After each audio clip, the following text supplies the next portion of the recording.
Hey, this is Coach Wheeler, and I wanted to give you today's tip. Couldn't even get that out then, today's tip. And it's about confidence. And this is quite a deep one, and it goes very much deep into your self-belief and your self-love. But before I get into it, I just want to talk about how I do most of my tips and advice, and even my coaching, and a lot of the time when I'm working with relationships, one-to-one, group sessions, whatever it is. Everything comes down to I assimilate it to physical fitness. So if you want to get fit, you want to get your body in shape, you want to get healthier, your well-being, you will do things. You'll change your diet, you'll eat healthier, you'll start exercising, you might get a personal trainer, you might join a gym, you might take up a hobby, a sport, do more walking. All of those things become habits, and you need to do them regularly to improve your fitness, your well-being, and your personal health. And it's the same with the mind.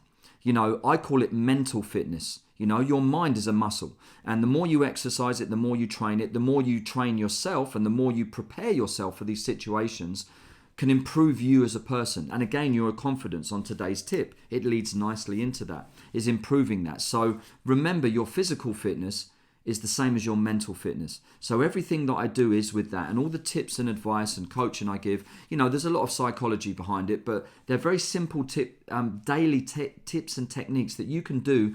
Just the same as like when you exercise, you think, right, today I'm going to do some press-ups and sit-ups, and I'm going to try and do 10,000 steps. Or I might go for a little run, or I might go for a swim, or I might do a bit of yoga, what it is. Or you might even think, I'm going to have a bit of cucumber and a plate full of vegetables with a nice bit of fish today. I'm going to have something a bit more healthy. That improves your whole well-being, and it's the same with your mind. So everything I do, I hope relays as mental fitness.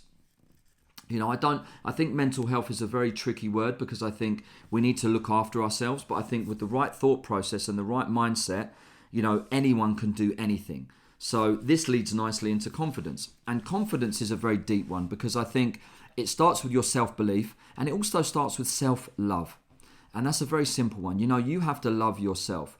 You can't sit there and say, oh, I'm not good enough, I'm not worthy, I'm not, I can't do this, I can't do that. Because the more you say it, that projects outward. Not only does your brain hear that and your brain start to believe it, other people do too.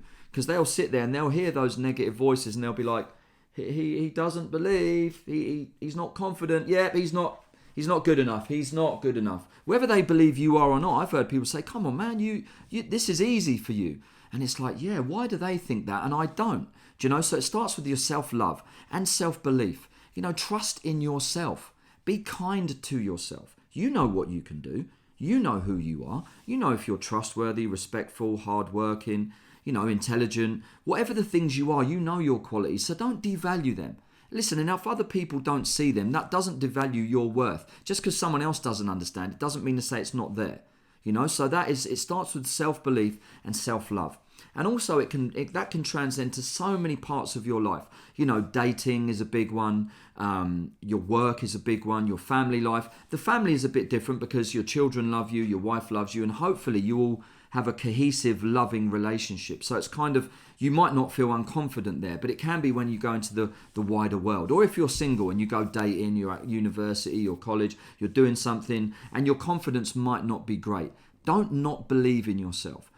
Have self-love and believe in yourself. Then to take it one stage further is how you approach it. I'll give you a simple example. When I used to go for job interviews, I always used to look at it as like, I didn't look at it in the way of like, well, I hope they hire me. I hope I'm good enough for the job. I hope I'm worthy enough. My CV is good enough. My experience. I used to think, well, I hope they're a good enough company. I hope the pay is good enough. I hope I want to work with them, and I hope they're nice people. So I used to flip it on its head. And that's the clever tip. Don't put the pressure on you. Put the pressure on the other people. And when they say, why should we hire you? Just change that word from should to, why shouldn't you hire me? Then they almost think, hang on, how's this gone? And they might then believe, they'll be like, well, why shouldn't we hire you? That level of confidence we need in our company. Do you see how that works? That simple change. And I remember my girlfriend told me a simple thing as well about dating. When she used to go on a date, she never ever disbelieved why they would like her. It was almost like she flipped it on its head. Well, I hope I like them. And I remember listening to her saying that, and she actually reminded me today of it. And it's like, well, I hope I like them. It's a foregone conclusion that they like me. Why wouldn't they like me? I'm amazing. She had that self-belief in herself. Now, she's not big-headed and arrogant. We all suffer from confidence. So in those moments, but that way of switching it, instead of saying, well, I hope they like me, I hope I'm good enough, you project that of like, well, I am good enough. They must already like me because they're coming on a date with me. So it's a foregone conclusion. They've already given me a job interview, so they must think I have some potential. Now I've got to prove it to them. And obviously you answer the questions you have. You can't just walk in there and be like, oh, well, I'm the greatest thing that's ever happened. You have to hire me. I mean, that might work as well, but I'm just saying, there are other ways of doing it. But that simple shift, and in psychology, I study logotherapy, and it's one of the things I'm passionate about, but there's a thing called a paradoxical intention. And what it is in that thing is you change the outlook on it, that small dynamic of, instead of why should they like me, it's why shouldn't they like me? And it's like, you already love yourself. Like I said at the beginning about your self-belief and your self-love, you already know you're good enough. You don't have to be the most gregarious, outlandish, spoken, funny, center of the room type of person. You just have to have a deep sense of self-belief. And that's what portrays. And the paradoxical intention is when you try to do something that you don't want to do. And you might say, well, what does he mean? What do you mean? Explain to me, Coach Wheeler. What do you mean? Well, I'm going to tell you. There was a very good example of this. Is a kid who had a stammer. There was a psychiatrist that I've studied as well, choice theory. They had a school for delinquents, and there was some kids in there, troubled kids. They had a lot of, and they're all labelled with being this and being that. But this psychologist believed that it was their happiness. So he tried to teach them different things. And this one kid with a stammer, there was a play that they set up, and there was a character with a stammer in it. Now, they tried hypnotherapy, all these other things, and his stammer was going nowhere. But when he tried to stammer, he couldn't do it because he faced that fear. He tried to do it. Right, I'm going to give them my best stammer. I'm going to do my best impression of a stammer. And he couldn't do it. Because he did it when he was under pressure and he felt that pressure, it was like he flipped it on its head and it changed. The paradoxical intention used with someone who couldn't sleep. They said, I have insomnia, I can't sleep, no matter what I've tried, counting sheep, doing this, because they were trying so hard to sleep. And he said, right, try not to sleep. Do the opposite. Try to stay awake. When it's midnight and you should be tired, try to stay awake and try to do it all week. See how long you can last. By about the second or third day, they were exhausted and they just fell in sleep. But that thought of trying to do something or trying not to do it, to try to stay awake instead of trying to sleep, They did it. They overcome that thing. And it's the same. There's a great saying, I can't remember who it's by, but it says, chasing love is like chasing a butterfly. The harder you try, the more difficult it is. When you relax and just sit there and do nothing, the butterfly, chances might come and just land on your shoulder. And that's the beauty of life. When you can try too hard to do something where you almost push it away. When you relax and you're calm and you have self-love and self-belief, it expounds out of you, it extrapolates more from you, and you become this quiet confidence. And like I said, if you sit there and say, I'm not good enough, I'm not worthy, I'm not valued, I'm not this, that everyone hears that. And your mind hears it, and you start to believe it, and then you manifest those things. If you flip it around and say, I am good enough, I am worthy, I am a good person, I can do it, I will do it. Even if I'm slower than the others, I will get there, I did get there. A friend of mine's learning Dutch, and I listened to him, and a few months ago, he didn't have a clue. But now he said to me he said a sentence. I said, well, what does that mean? And it's like, the man in the shop asked for a sandwich with cheese in it. I'm like, okay, it's a very singular line, but he could say it in Dutch. And it's like he's slowly becoming better. So his confidence is growing. And he's not the most outlandish, crazy person either. Vocalised and loud and confident and that. But he's building that self-confidence. And that's where it comes from deep within. So trying too much to do something can push it away. It's like when you approach a girl and ask her for a number. You've got that big pressure of getting her number. And I was terrible at it. I would go up there and I'd say the wrong thing, or I'd say what I was going to say and then run off. Like, what was that?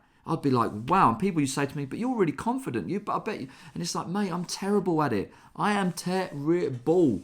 So what I then started to do is not to try. Just go up there, talk to them. If you want to go on a date, cool. Not with that lazy, lackluster, laid-back attitude, but you go up there without that pressure. You go in there of not trying to beat yourself up. Put too much on you where you've got this massive weight of expectation. You end up crushing yourself.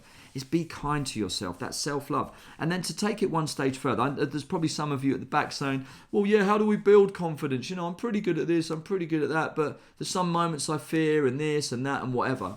The other thing to do is in my overthinking video, I talked about sometimes when people overthink and how we give it too much time and too much energy, is you have a time limit on your thinking.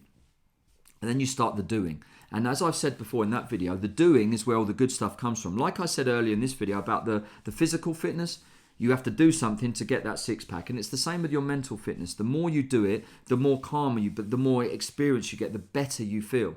And it's the same with that, the doing. The more you do, you gain experience. And the more experience you get, the more you start to master something. And the more you master something, you become a master at it, and it becomes easy. It becomes second nature. And it becomes something where your confidence hopefully grows. And listen, these aren't all guaranteed. They take hard work. They can be difficult. They can be tricky. You might, and look, don't beat yourself up. If you have a day where, well, I didn't give 100% today, I've failed. No, you haven't. Even if you only gave 30%, even if you only gave 1%, even if you did nothing, tomorrow is another day. You can go back and catch up, start again, restart, re-energize, and you're never starting from zero. Once you've started and you've been doing it for 10 days, you're starting from 10 days experience.